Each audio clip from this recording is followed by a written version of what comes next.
Welcome, everyone, to the Leadership Fireside Chat series. I'm Helen Malone, National Epfp Director, and I'm here with Beatriz Ceja, Senior Director in the Institutional Service, Office of Postsecondary Education at the U.S. Department of Education. Welcome to our Fireside Chat series designed to lift up stories of our alumni from our 58 years of the fellowship. We are part of the Institute for Educational Leadership. EPFP is the program that launched it all. And since 1964, IEL has equipped leaders to work together across boundaries to build effective systems that prepare children and youth for post-secondary education, career, and citizenship. Our mission is to partner with under-resourced communities to equip leaders to better prepare children, youth, adults, and families for post-secondary education and training, rewarding careers, and civic and community engagement. Our EPFP program, now in our 58th year, is designed to be a program that invites leaders from across roles, sectors, systems to really work and learn together across the three pillars of policy, leadership, and networking. It's a nationally recognized fellowship program that engages a diverse collaborative community of strategic leaders to promote equitable education policy. We have around 10,000 alumni from across the country, and this is an opportunity to lift up stories of various alumni who have been through our fellowship and learn about their leadership journey in the policy space and how they're shaping and engaging in policy through their leadership, what they have learned through EPFP, and where has career taken them since their time with us.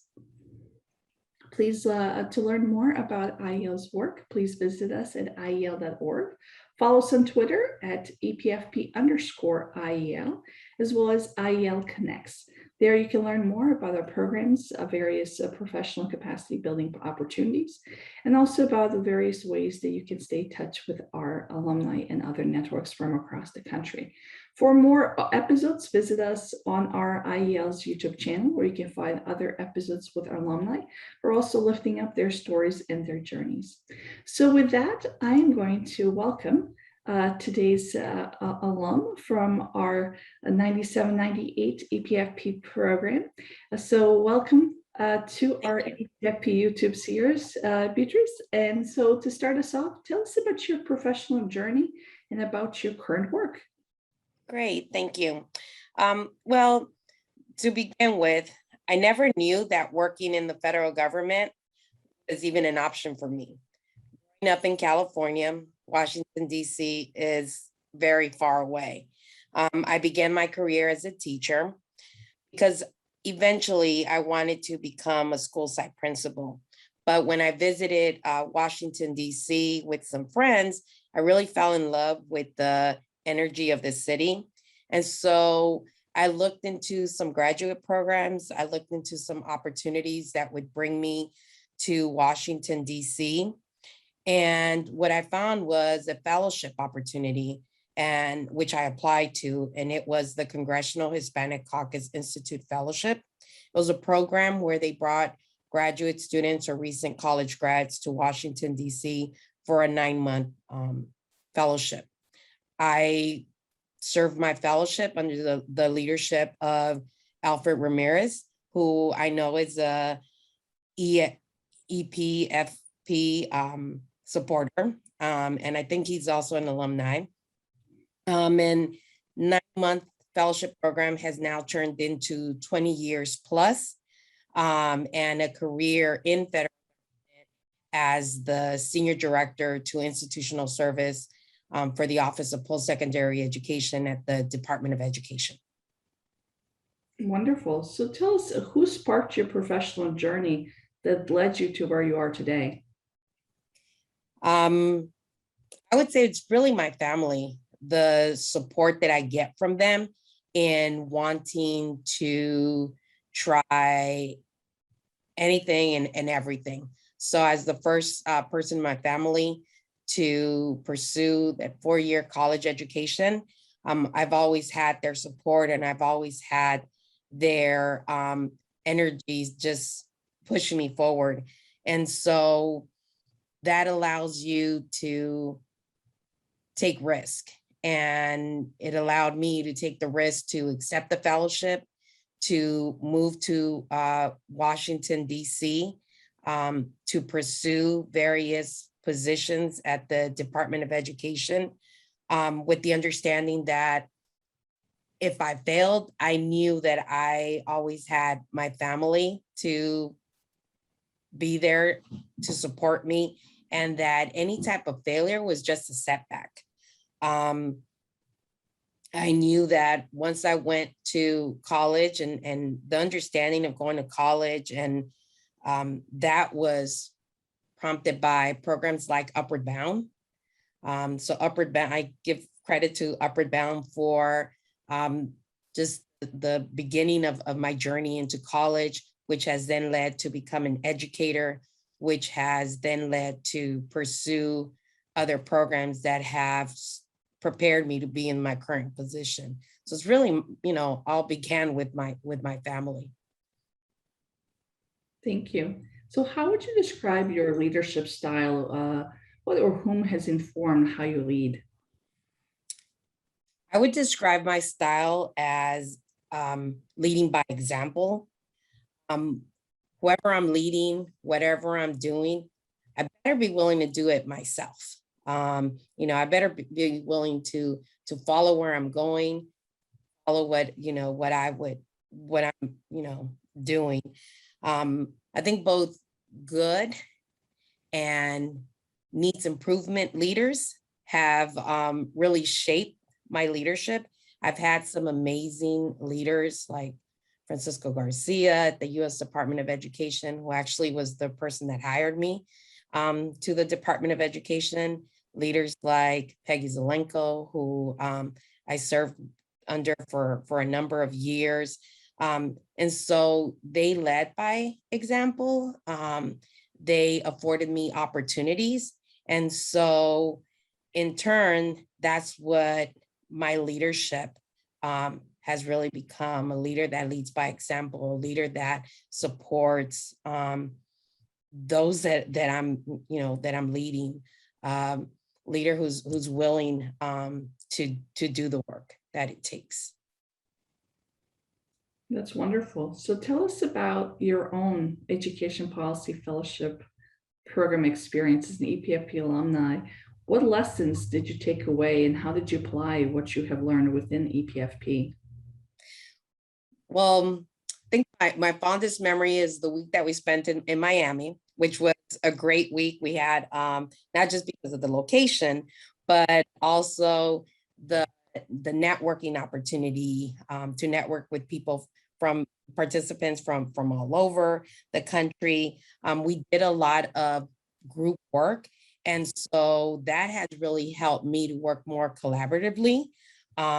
So definitely the pillars of this program were evident in the experience that I had. I mean, we had a lot of conversations around policy. Again, a lot of collaboration that helped to this day, where I have relationships with some of the participants that I met through this program, and I reach out to them as part of my own work. And so the collaboration, the group work, and then that value of perspectives. I mean, the program, and specifically my cohort, was very diverse. So it was just a great experience, having that level of diversity, having that so many different voices at the table. So that's wonderful to hear, and that's something that we always and continue to espouse and create intentionally. So people are learning both with and from each other and stay connected throughout decades following their experience. So how would you, how have you applied knowledge that you have gained within EPFP? Can you perhaps share an example of how those lessons have followed you in your career? well, thinking about the three pillars, I would say with respect to policy, I think first on the list is that policy matters. And in my work, when we look at what translating is what I call it, translating what Congress has written into an appropriations bill where we have to then develop the policies, develop the parameters for any particular program. I'm always thinking about it in terms of how would this be implemented? How would this policy be implemented? What would this policy mean for? And then I think of the various groups. And so I have to look at policy through the lens of others. I, as a Latina, always bring my Latina lens to any policies that I'm engaged with. So already it's a different voice that I'm bringing to the table in a different perspective. I think with respect to leadership, the core lesson from the program that, and what I think about every day, is to always be open to learning, always be open to others' opinions, be open to just a different way of doing something. And so that growth mindset is key to my leadership. And then in terms of the networking, of course, fostering those relationships that are critical to just getting the work done, building cross-sector connections to help inform the work that I'm doing, building collaborations, building coalitions to, again, get the job done. That's really important lessons, and to kind of build off of that, what is maybe a piece of advice that you would give to our EPFP fellows who are going through a program right now that you wish you've had when you entered the program? So I would first say that for every no, there's a yes there somewhere.